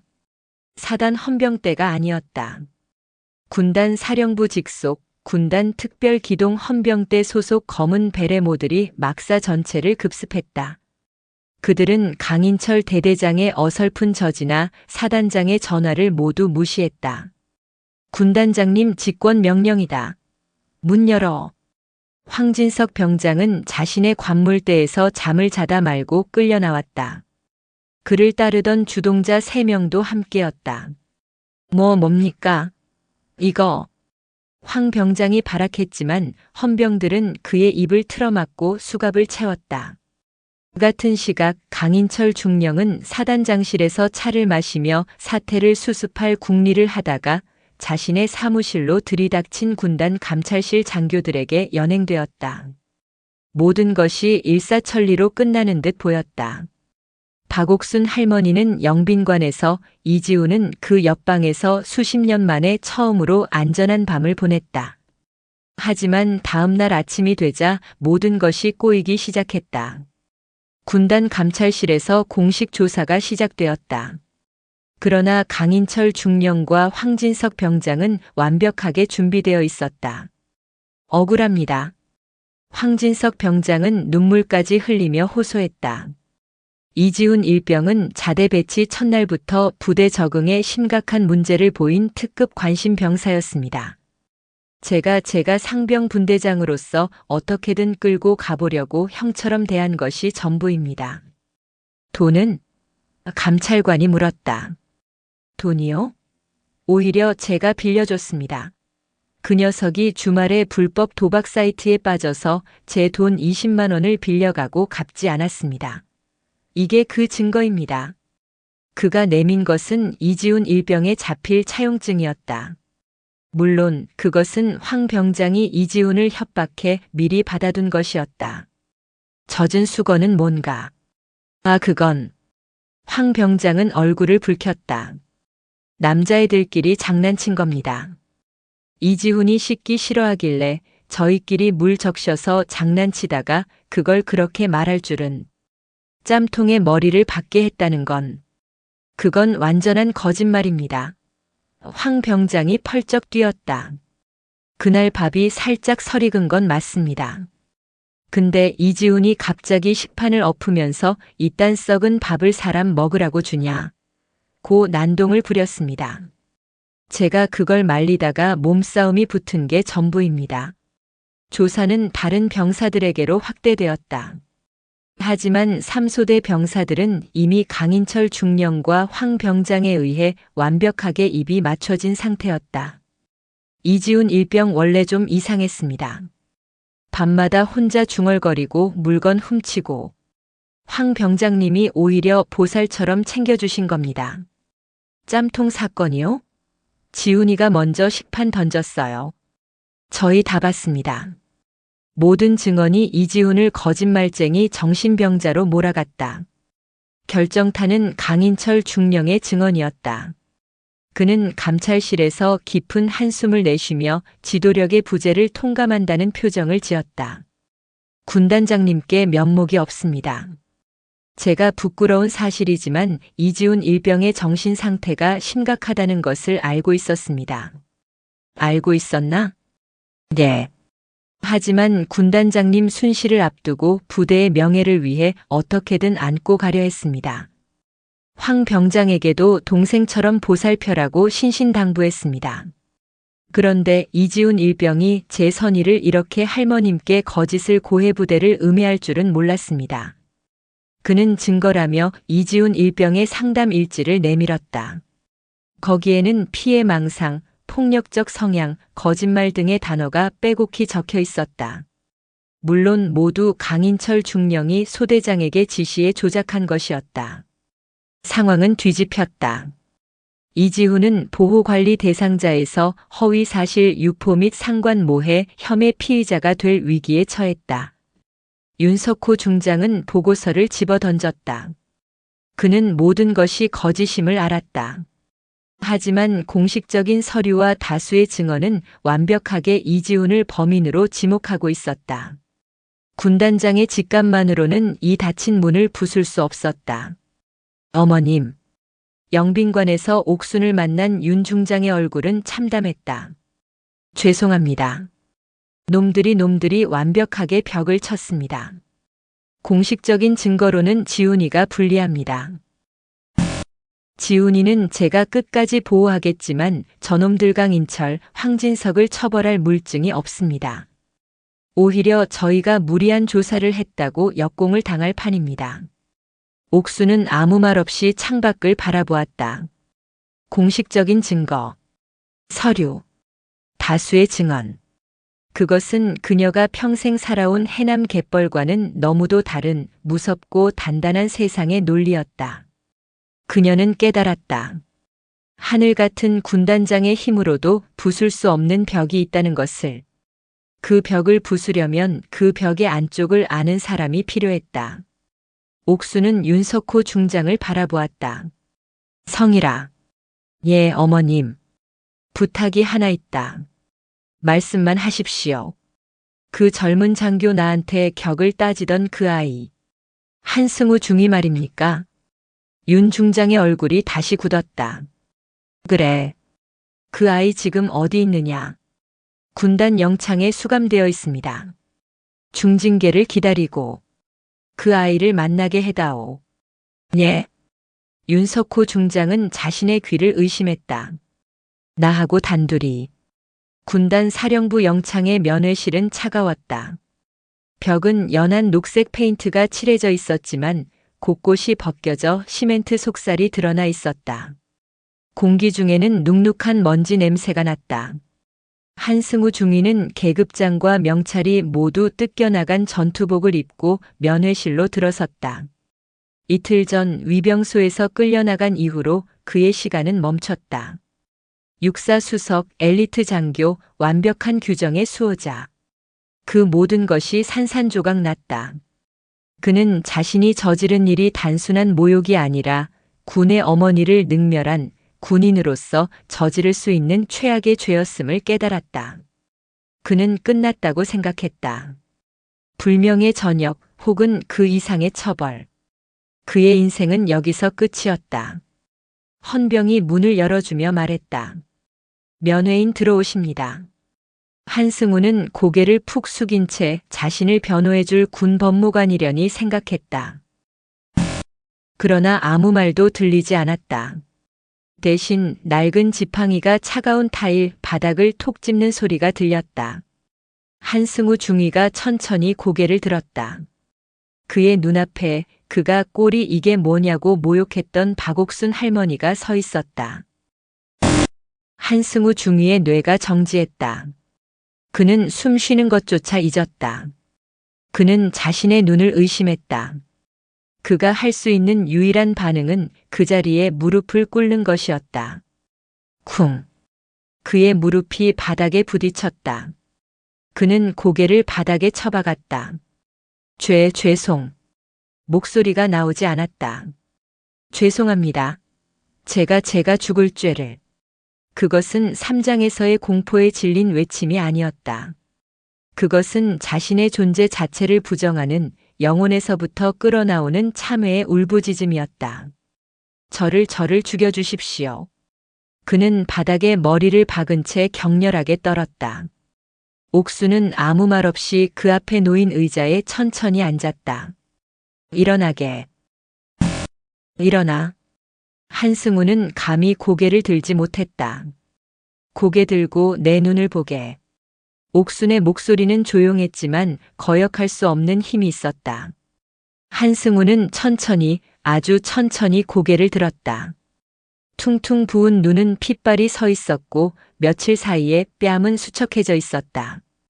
그는 옥순의 눈을 마주했다. 그 눈에는 자신을 향한 경멸이나 분노가 없었다. 그저 깊이를 알 수 없는 고요함만이 담겨 있었다. 자네 육사 수석이라 들었네. 죄인입니다. 규정을 목숨처럼 여긴다고도 들었고 어리석었습니다. 아니, 옥순이 말을 잘랐다. 자네는 어리석은 게 아니야. 그저 오만했을 뿐이지. 옥순은 지팡이로 바닥을 가볍게 두드렸다. 자네가 나에게 격을 물었지.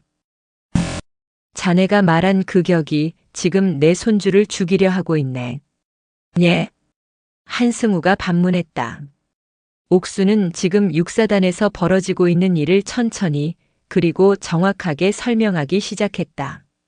이지훈 일병의 고백, 황진석 병장의 가혹행위, 강인철 대대장의 은폐와 조작, 그리고 지금 완벽한 서류와 다수의 증언이라는 닫힌 문 앞에서 군단장마저 손을 쓰지 못하고 있는 상황을. 한승우 중위는 처음에는 멍하니 듣고 있다가 강인철 중령과 황진석 병장의 이름이 나오자 눈빛이 변하기 시작했다. 강인철 대대장님. 그는 강중령을 떠올렸다. 위병소에서 자신의 뺨을 내리치던 그 공포에 질린 얼굴. 그것이 단순히 군단장에 대한 공포가 아니었음을, 이지훈이라는 이름에 얽힌 자신의 치부를 감추려는 발악이었음을 깨달았다. 황진석 병장. 그 이름도 알았다. 수색대대에서 가장 악질적이고 교활한 병사. 하지만 강인철 중령이 병사 관리를 잘한다며 유독 감싸고 돌던 바로 그 병사였다. 한승우의 머릿속에서 모든 조각이 맞춰지기 시작했다. 그들 강인철, 황진석은 서류를 만들었네. 자네가 그토록 중요하게 여기던 그 규정과 서류 말일세. 옥순이 한승우의 눈을 똑바로 바라보았다. 나는 그를 잘 모르네. 서류 같은 건 볼 줄도 몰라. 윤장군 군단장은 너무 높아. 저 아래 놈들이 만든 거짓 서류를 뚫지 못하고 있어. 하지만 자네는 다르지. 옥순이 그에게 몸을 기울였다. 자네는 그 격과 규정으로 똘똘 뭉친 사람이 아닌가. 자네는 그놈들 강인철, 황진석이 어떻게 서류를 꾸미는지, 그놈들의 방식 시스템을 알겠지. 자네는 그 벽의 안쪽에 있던 사람이니까. 한승우 중위의 호흡이 가빠지기 시작했다. 그는 옥순이 자신에게 무슨 말을 하려는지 깨달았다. 나는 자네를 벌하러 온 게 아니야. 자네에게 속죄할 기회를 주러 왔네. 한승우 중위의 눈이 커졌다. 어머님, 자네의 그 잘난 머리로 자네가 목숨처럼 여기던 그 시스템의 허점을 찾아내게. 그놈들이 숨겨둔 진짜 증거를 찾아내. 내 손주가 겪은 일이 진실임을 증명해내. 하지만 저는 영창에 갇힌 죄수. 윤 장군에게 말해 자네를 조사 협조자로 내보내달라고 할 걸세. 자네는 더 이상 죄수가 아닐세. 자네는 내 대리인이 되는 게야. 옥수는 자리에서 일어났다. 한승우 중위는 멍하니 그녀를 올려다보았다. 자신을 나락으로 떨어뜨린 이 노파가 지금 다시 자신에게 동아줄을 내밀고 있었다. 그것은 용서가 아니었다. 그것은 훨씬 더 무거운 책임이었다. 자신이 규정이라는 칼로 상처 입힌 사람들을 위해 이제 그 규정이라는 칼로 진실을 파내야 했다. 어째서 저를 말했잖나. 옥순이 면회실 문을 열기 전에 그를 돌아보며 말했다. 자네도 내 손주 같아서 그런다. 문이 닫혔다. 한승우 중위는 차가운 바닥에 무릎을 꿇은 채 한참을 움직이지 못했다. 이틀 전 그의 세상은 무너졌다. 그리고 오늘 그는 무너진 폐허 속에서 자신이 해야 할 단 하나의 일을 발견했다. 그는 천천히 주먹을 쥐었다. 육사 수석의 오만한 눈빛은 사라지고 진실을 추적해야 하는 수사관의 차갑고 날카로운 눈빛이 돌아오고 있었다. 군단 영창의 쇠문이 다시 열렸을 때 한승우 중위를 데리러 온 것은 헌병이 아니었다. 3군단장 직속 부관인 김소령이었다. 그는 묵묵히 한승우에게 깨끗한 전투복과 수사 협조자라는 임시 신분증을 건넸다. 계급장도 명찰도 없는 전투복이었다. 군단장님께서 사령부 내 별관에 임시 사무실을 마련하셨습니다. 한승우는 아무 말 없이 그를 따랐다. 그가 영창에서 나와 처음 본 것은 7월의 눈부신 햇살이 아니었다. 영창 입구에서 조금 떨어진 나무 그늘 아래 낡은 지팡이를 짚고 서 있는 박옥순 할머니의 실루엣이었다. 그녀는 아무 말도 하지 않았다. 그저 그가 차에 오르는 것을 묵묵히 지켜볼 뿐이었다. 그 시선은 감시가 아니었다. 그것은 지켜봄이었다. 한승우는 처음으로 자신의 어깨에 오만이 아닌 한 사람의 절박한 믿음이 올려져 있음을 느꼈다. 그 무게는 육사 수석 졸업장의 무게와는 비교할 수 없이 무거웠다. 별관에 마련된 사무실은 작았다. 책상 하나, 군용 침대 하나, 그리고 육사단 내부망에 접속할 수 있는 컴퓨터 한 대가 전부였다. 필요한 것은? 김소령이 묻자 한승우는 처음으로 입을 열었다. 그의 목소리는 며칠 전에 오만함이나 영창에서의 절망감이 사라진 차갑고 날카로운 전문가의 목소리였다. 수색대대 3소대 전 인원의 개인 신상 기록, 외박 및 휴가 기록, 그리고 이지훈 일병의 자대 배치 이후 모든 상담 일지 원본이 필요합니다. 이미 준비되어 있습니다. 그리고 김민준 이병, 위병소 근무자입니다. 그를 이곳으로 불러주실 수 있습니까? 한승우는 자신이 모욕했던 그 첫 번째 증인을 떠올렸다. 김이병은 모든 것을 보았다. 불가능합니다. 강인철 중령이 그를 근무 태만을 이유로 다른 격오지 지피로 전출시켰습니다. 어머님, 사건 직후에 벌어진 일입니다. 한승우의 주먹이 쥐어졌다. 강인철이 벌써부터 증거를 인멸하고 증인을 치워버린 것이다. 알겠습니다. 그럼 저 혼자 시작하겠습니다. 문이 닫히고 한승우는 컴퓨터 앞에 앉았다. 그는 더 이상 박옥순 할머니의 손주를 구하기 위해 일하는 것이 아니었다. 그는 자신이 신봉했던 시스템이 어떻게 괴물을 숨기고 피해자를 만들어냈는지 그 오염된 메커니즘을 해체하기 위해 움직였다. 그의 눈은 무서운 속도로 서류를 훑었다. 분석 1 거짓 서류의 패턴. 이지훈 일병의 상담 일지. 완벽했다. 너무 완벽해서 문제였다. 피해 망상, 적응장애, 동료와의 잦은 마찰. 모든 보고서는 소대장 중위이 작성하고 대대장 강인철 중령이 결재했다. 한승우의 분석 패턴이 일정하다. 이지훈이 1차로 문제를 일으키고 황진석 병장이 2차로 그를 감쌌으며 소대장이 3차로 이지훈을 훈계했다. 모든 보고서가 황진석을 중재자 혹은 모범 병사로 만들고 있다. 이것은 조작이다. 강인철은 소대장을 압박해 이 서류를 만들었다. 분석 2 황진석 병장의 권력. 그는 황진석 병장의 개인 신상과 복무 기록을 띄웠다. 특이사항 없음. 체력 우수. 모범 분대장 표창 대대장 표창. 한승우의 분석 강인철이 그를 감싸고 있다. 공식 기록은 깨끗하다. 그렇다면 비공식적인 돈을 봐야 한다. 그는 내부망으로 PX 이용 기록과 사이버 지식 정보방 PC방 이용 기록을 조회했다. 찾았다. 한승우의 눈이 번뜩였다. 이지훈 일병의 월급날은 매달 10일. 황진석 병장의 PX 이용 내역은 매달 11일과 12일에 집중적으로 폭증했다. 이지훈의 월급 20만 원이 그대로 황진석의 간식이 된 것이다. 분석 3약한 그는 3소대 전 인원의 휴가 기록을 훑었다. 대부분의 병사들이 정기 휴가를 문제없이 나갔다. 하지만 단 한 명. 일병 최일구. 이지훈과 같은 생활관을 쓰는 동기. 그는 정기 휴가 3일 전에 복장 불량 및 근무 태만으로 징계를 받고 휴가가 취소되었다. 징계 보고서를 올린 사람은 황진석 병장. 결재는 강인철 중령.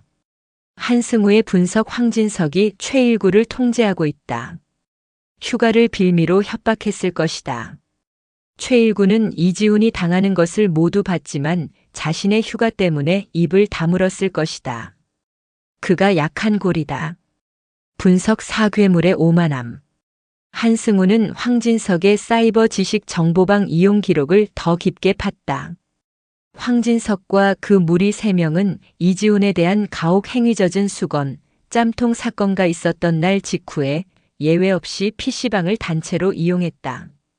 한승우의 분석 범죄자는 자신의 범죄를 과시하는 습성이 있다.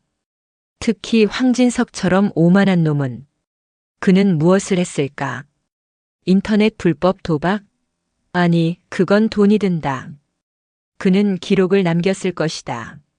한승우는 가설을 세웠다. 황진석은 영상을 찍었다. 하지만 군 내부망 PC로는 영상을 업로드할 수 없다. 그렇다면 두 번째 휴대폰. 군 규정 위반. 한승우가 그토록 혐오하던 행위. 바로 그 규정 위반 속에 모든 것을 뒤집을 증거가 숨어 있을 터였다. 그는 모든 분석을 마친 보고서를 들고 방을 나섰다. 그리고 군단장 윤석호 중장에게 직보했다. 군단장님, 증거는 두 가지입니다. 하나는 사람이고 하나는 물건입니다. 사람은 이지훈 일병의 동기 최일구 일병입니다. 그가 입을 열어야 합니다. 물건은 황진석 병장이 불법 반입한 두 번째 스마트폰입니다. 그 안에 모든 영상이 들어있을 겁니다. 어떻게 확신하나? 제가 바로 그런 놈들이었기 때문입니다. 한승우는 망설임 없이 말했다. 저는 규정과 시스템을 맹신했습니다. 황진석은 자신의 폭력이 곧 그 부대의 시스템이라고 맹신하고 있습니다. 오만한 놈은 반드시 흔적을 남깁니다. 윤석호 중장은 한승우의 눈을 지켜보았다. 그 눈에는 더 이상 오만이 없었다. 오직 확신과 지독한 자기 혐오에서 비롯된 집념만이 남아 있었다. 좋다. 윤 중장이 결단했다. 사람은 내가 부르고 물건은 자네가 찾게. 작전은 두 갈래로 나뉘어 진행되었다. 하나는 사람을 움직이는 일이었고 다른 하나는 물건을 확보하는 일이었다. 작전일 약한 고리. 다음 날 오후 3소대 일병 최일구에게 군단 의무대 긴급 치과 진료 명령이 떨어졌다. 강인철 중령은 의심했지만 군단 의무대의 명령을 대대장 따위가 막을 수는 없었다. 최일구는 공포에 질린 채 의무대 버스에 올랐다. 그는 자신이 이지훈과 한패로 몰려 끌려가는 것이라 생각했다. 군단 의엠대 치과 진료실. 그곳에는 치과 군의관 대신 전투복에서 사복으로 갈아입은 한승우 중위가 앉아 있었다. 한중위님? 최일구는 사색이 되었다. 한승우 중위는 수색대대에서 가장 무서운 규정에 미친 장교였다. 앉아라, 최일병. 한승우는 서류나 규정집 대신 따뜻한 캔커피 2개를 책상 위에 올려놓았다. 겁먹지 마라. 나는 너를 징계하러 온 게 아니다. 한승우는 자신의 이야기를 먼저 했다. 자신이 위병소에서 무슨 짓을 했는지, 그리고 그 대가로 모든 것을 잃었는지. 나는 괴물을 보지 못했다. 내 눈앞의 규정집이 더 중요했으니까. 너는 어땠나? 저는 황진석이 두려웠겠지. 너의 휴가가 잘릴까봐. 최일구의 눈이 커졌다. 나는 지훈이 할머니께 씻을 수 없는 죄를 지었다. 너는 지훈이에게 죄를 지었고. 이제 속죄할 시간이다. 한승우는 녹음기를 꺼내지 않았다. 그는 최일구를 압박하지 않았다. 그저 기다렸다. 최일구는 떨리는 손으로 캔커피를 잡았다. 한참을 망설이던 그가 마침내 입을 열었다. 무서웠습니다. 눈물이 터져 나왔다. 지훈이가 짬통에 머리를 박던 날 저는 아무것도 못했습니다. 황 병장이 제 휴가증을 찢으면서 너도 저렇게 되고 싶냐고 했습니다. 영상 말이 맞나? 네. 최일구가 고개를 끄덕였다.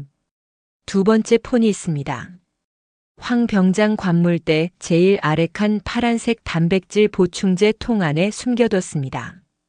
비밀번호는 자기 생일입니다. 0816. 최일구는 모든 것을 털어놓았다. 작전 2폭탄 제거. 같은 시각 3군단장 윤석호 중장은 육사단장 강평호 소장을 불렀다. 강 소장. 지금 당장 육사단 전 부대의 비상소집 훈련을 발령하게. 예. 군단장님 지금은 불만 있나? 아닙니다. 즉시 발령하겠습니다. 오후 3시. 육사단 전역에 비상 사이렌이 울렸다. 전 병력. 즉시 연병장으로 완전 군장 집결. 훈련 상황. 훈련 상황. 수색대대 막사가 발칵 뒤집혔다. 황진석 병장은 욕설을 내뱉으며 관물대에서 전투복을 꺼냈다. 강인철 대대장은 사단장에게 불려가 상황을 파악하느라 정신이 없었다. 모든 병사들과 간부들이 막사를 비우고 연병장으로 뛰어나갔다. 바로 그 순간이었다. 비상 사이렌 소리에 묻혀 검은색 헬기 한 대가 수색대대 막사 뒤편 헬기장에 조용히 착륙했다. 헬기에서 내린 것은 한승우 중위와 군단 직속 헌병대 특임대 SDT 대원 2명이었다. 그들은 사복 차림이었다. 5분 주겠다. 한승우는 고개를 끄덕이고 막사 안으로 뛰어들어갔다. 그의 심장이 미친 듯이 뛰었다. 하지만 그것은 공포가 아니었다. 속죄의 순간이었다.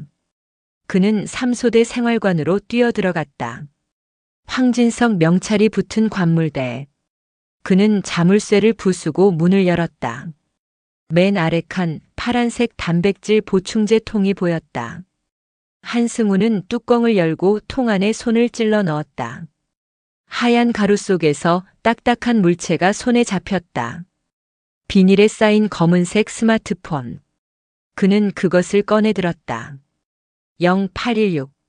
잠금이 풀렸다. 그는 갤러리 앱을 열었다. 그리고 그는 보았다. 그것은 지옥의 기록이었다. 첫 번째 영상. 어두운 창고. 하하 하는 비웃음 소리. 그리고 퍽 하는 둔탁한 소리와 함께 들리는 젖은 수건이 살을 때리는 소리. 두 번째 영상. 식당. 카메라가 짬통을 비춘다. 그리고 황진석의 목소리가 들린다. 야, 이지훈. 먹어. 내가 좋아하는 짬밥이잖아. 싹싹 긁어 먹어. 세 번째 영상. 네 번째 영상. 한승우의 손이 격렬하게 떨렸다. 그는 토할 것 같은 역겨움에 비틀거렸다. 자신이 꼴이 이게 뭐냐고 모욕했던 그 할머니의 손자가 자신이 규정으로 지키려 했던 그 군대 안에서 짐승보다 못한 취급을 당하고 있었다. 그의 눈에서 눈물이 터져 나왔다. 그것은 참회의 눈물도 공포의 눈물도 아니었다. 그것은 자신이 지키던 세계에 대한 배신감과 피해자에 대한 미안함이 뒤엉킨 뜨거운 분노의 눈물이었다. 그는 휴대폰을 쥔 채 비틀거리며 막사를 빠져나왔다. 저 멀리 연병장에서 강인철 대대장과 황진석 병장이 훈련 대열에 서 있는 것이 보였다. 한승우는 헬기에 오르기 전 그들을 향해 멈춰섰다.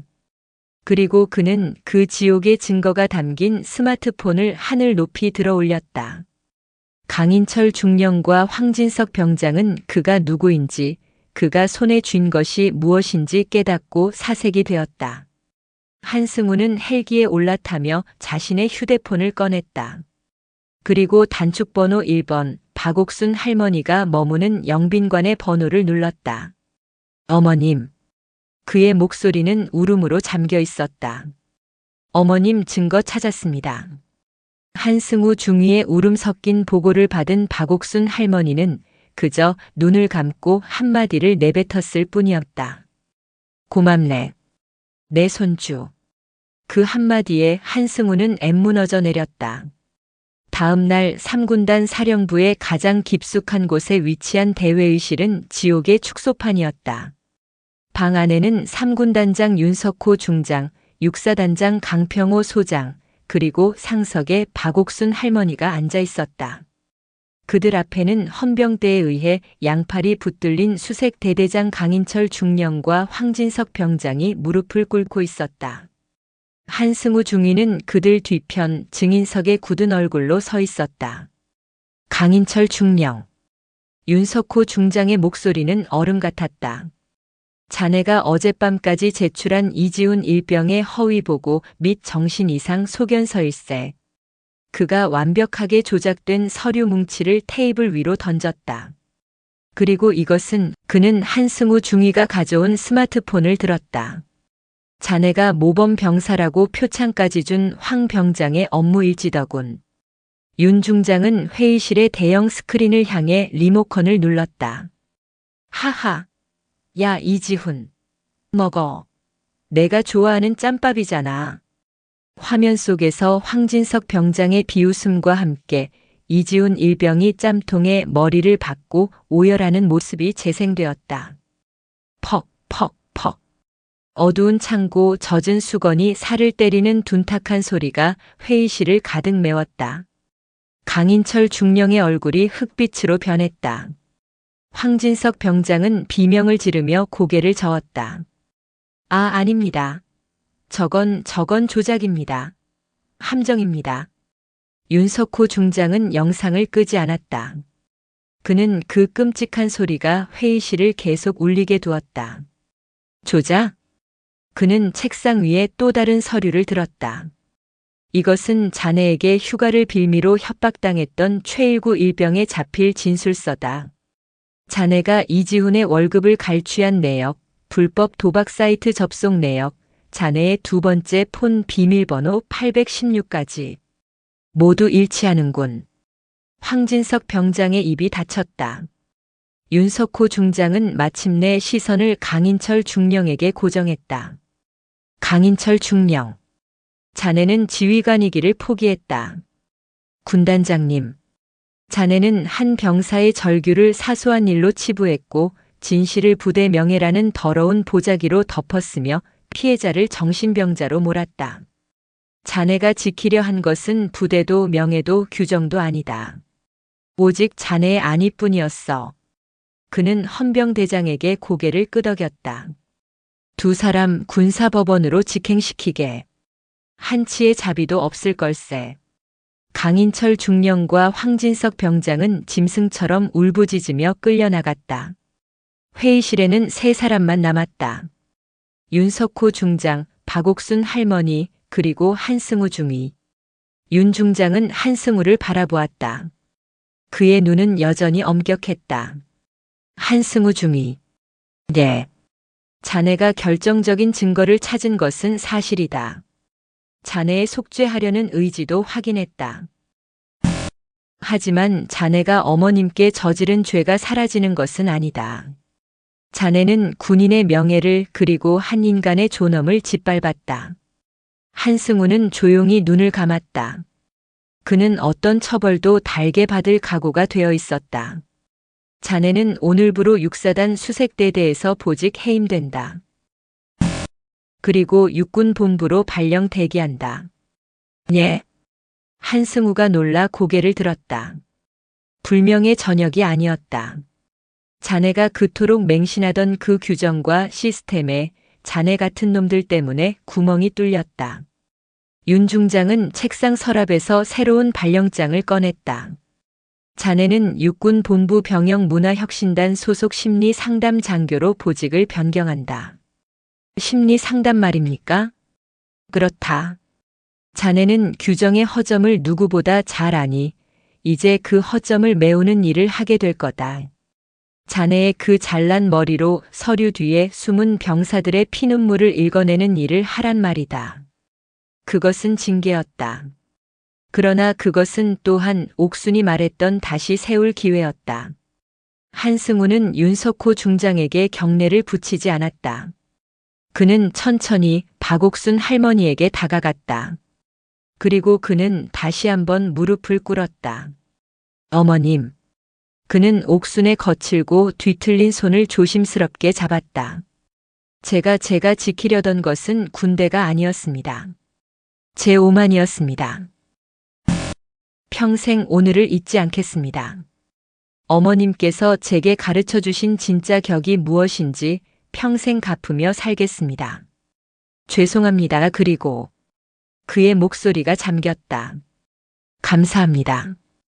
옥수는 말없이 반대편 손으로 그의 머리를 다시 한번 쓰다듬어 주었다. 모든 것이 끝나고 며칠 뒤 박옥순 할머니는 해남으로 돌아갈 준비를 했다. 이지훈 일병은 군단장의 특별 지시로 3군단 사령부 본부대라는 가장 안전한 곳으로 전출이 완료되었다. 부대 정문. 7월에 맹렬했던 태양은 어느새 한풀 꺾여 있었다. 할머니, 저 진짜 괜찮아요. 여기는 다들 잘해주세요. 군복이 바뀐 이지훈의 얼굴에는 비로소 20살 청년의 편안함이 어려 있었다. 그래. 밥 잘 챙겨 먹고. 옥수는 가방에서 그 끔찍했던 날 가져왔던 약과와 육포를 꺼내 손자에게 안겨주었다. 이거. 버스를 몇 번을 갈아타고 왔는데. 아까워서 어째. 먹어라. 할머니. 지우는 할머니를 끌어안았다. 할머니 고맙습니다. 됐다. 내년 봄에 휴가 나오면 그때 보자. 옥수는 손자를 뒤로 하고 윤석호 중장이 내어준 차에 올랐다. 차가 민통선을 빠져나갈 때까지 이지우는 그 자리에 서서 손을 흔들었다. 그리고 8달이 흘렀다. 강원도 철원의 살을 애는 겨울이 지나고 전라남도 해남 땅끝 마을에는 다시 따뜻한 봄바람이 불었다. 박옥순 할머니는 마루에 앉아 갯벌에서 캔 바지락을 다듬고 있었다.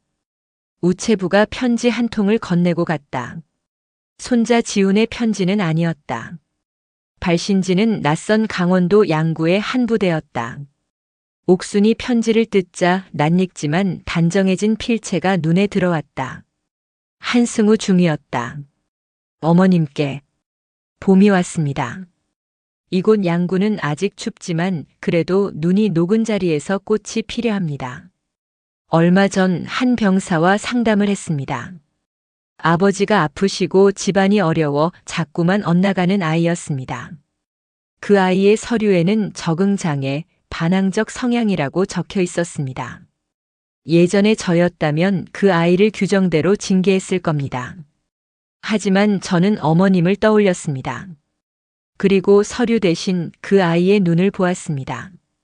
그 아이는 그저 살려달라고 말하고 있었습니다.